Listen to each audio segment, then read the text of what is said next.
Wing commander अनुमा आचार्य से शुरू करेंगे। अनुमा, ये राहुल गांधी इतने कॉन्फिडेंस से ये क्यों कह रहे हैं कि सरकार को ये स्कीम वापस लेनी ही पड़ेगी? ऐसा क्यों? इस योजना में जो ढिलाई है, जिस तरह की ये योजना है, उसको देख के कोई भी कहेगा, मैं खुद भी यही कह रही थी कि ये योजना तो वापस लेनी ही पड़ेगी। क्यों लेनी पड़ेगी, अब आप सुनिए। क्योंकि अगर जब हमने पूरे 15 साल की सर्विस दी थी, तब भी लोग कहाँ आते थे सेना में? 1 लाख की डेफिशिएंसी तो हो रखी थी। तो जब इतना ल्यूक्रेटिव सब कुछ होने के बाद लोग नहीं आते थे, हमें ट्रूप्स कम पड़ते थे, तो ये तो कोई, ये स्कीम को देखिए, बड़ी हास्यास्पद सी स्कीम है। इसको जिसने भी बनाया है, मैं आपको बता रही हूँ ना, ये ऑरेंजेस और एप्पल जो आपस में तुलना करने की बात होती है, मतलब ये होता है कि जब इंसान में थोड़ी बुद्धि की कमी पड़ जाती है तो वो बाहर से उधार लेता है।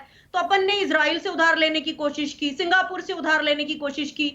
वहां पर एक ऐसी योजना चलती है कि 2.5 साल कंपल्सरीली कंस्क्रिप्शन जिसको कहते हैं, तो वो सेना में युवा काम करते हैं। अब वहां की जनसंख्या जो है वो 70-71 लाख है, हमारी जनसंख्या है 130 करोड़, सिंगापुर की जनसंख्या है 57 लाख। तो आप वहां की चीज यहाँ, और उसको एक किसी किताब में 2009 में किताब निकली थी एक, स्टार्टअप नेशंस, उसको पढ़ डाला और उसको इंप्लीमेंट कर दिया। अरे भाई देखो, तो आप कैसे जमीन जब बनाओगे नहीं तो यहाँ कैसे आप ये चीजें इंप्लीमेंट कर सकते हैं?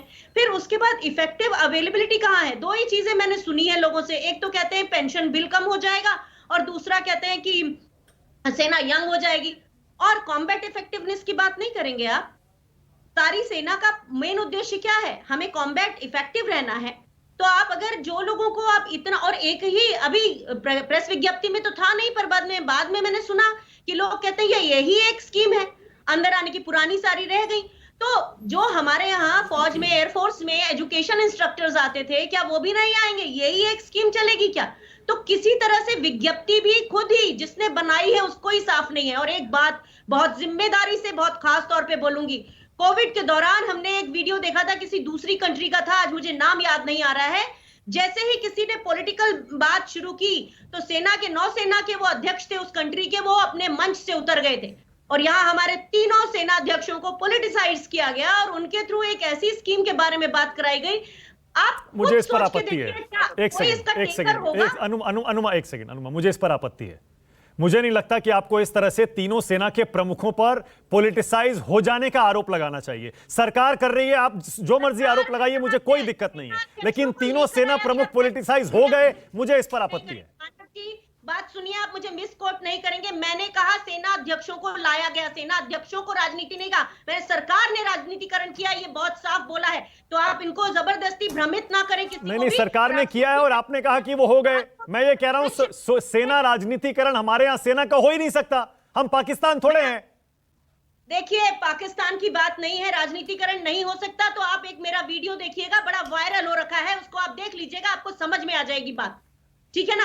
तो आप मुझे मेरी बात को परिप्रेक्ष्य में रखें। और आज मुझे मालूम है कि आज मैं इस पैनल में अकेले हूं और अपनी बात अकेले रखनी है। मैं आपको गारंटी के साथ कहती हूं ये स्कीम वापस होगी। नमस्कार, मैं हूं मानक गुप्ता। अगर आपको हमारा ये वीडियो पसंद आया हो तो इसे लाइक और शेयर जरूर करें, और हां, हमें सब्सक्राइब और फॉलो करना ना भूलें ताकि आप देश और दुनिया की कोई खबर मिस ना करें। तो जुड़े रहिए हमारे साथ और देखते रहिए News 24।